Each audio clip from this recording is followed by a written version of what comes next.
กันมาก่อนนานหลายปีบ่ฮู้มื้อนี้สิห่างลากันคำว่าฮักและสัญญามันเปลี่ยนพันไปสาย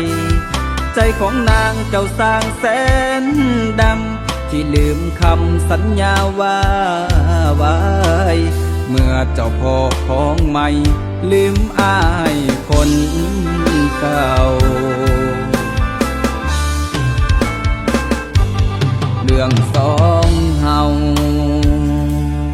ที่ผ่านมาแบบใดบล็อกเฟซบล็อกไลน์แล้วทิมอายไปหาคนนั้น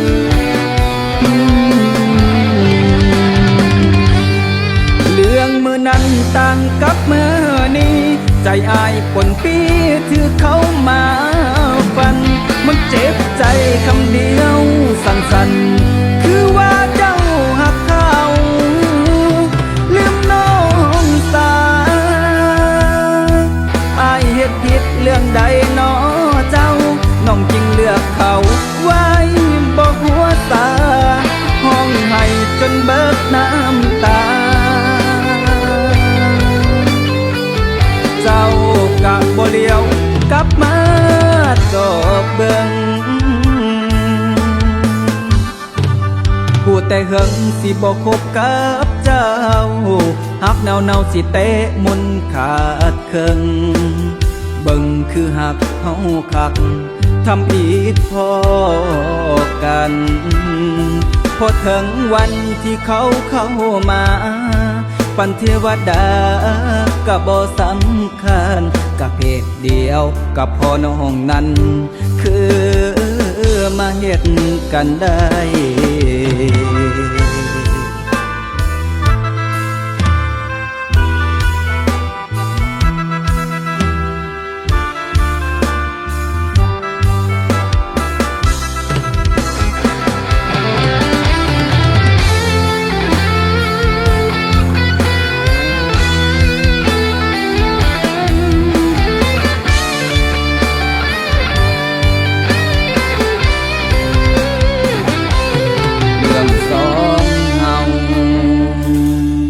ที่ผ่านมาแบบใดบล็อกเฟซบล็อกไลน์แล้วทิ้งอายไปหาคนนั้น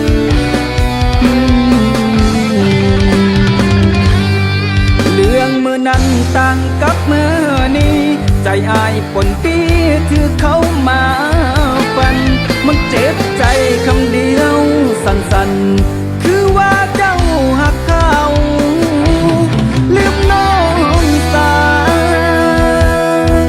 อายเฮ็ดผิดเรื่องใดน้อเจ้าน้องจึงเลือกเขาไว้บ่หัวตาห้องให้จนเบิดน้ำตาเจ้ากะบ่เลี้ยวกลับมาตอบเบิ่งห้องให้จนเบิดน้ำตาเจ้ากะบ่เลี้ยวกลับมาจบเบิ่ง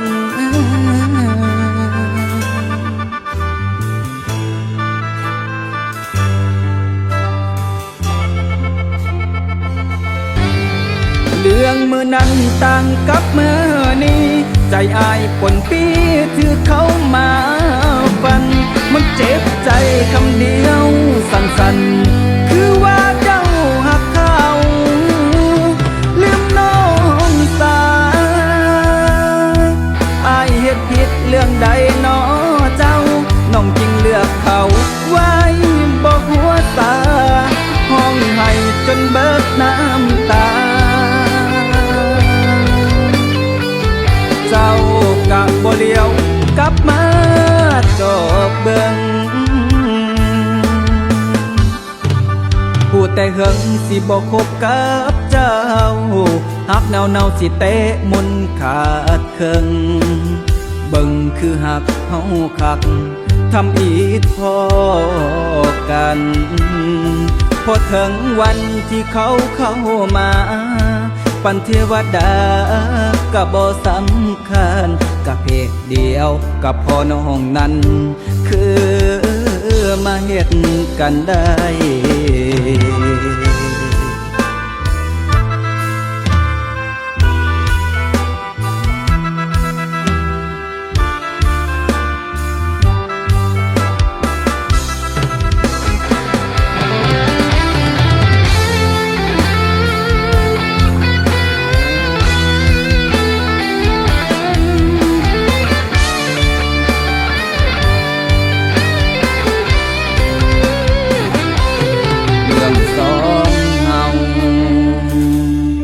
ที่ผ่านมาแบบใดบล็อกเฟซบล็อกไลน์แล้วทิ้งอายไปหาคนนั้น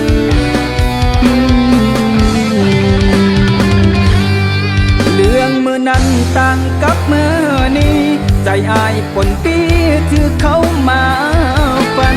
มันเจ็บใจคำเดียวสั้นๆคือว่าเจ้าหักเขา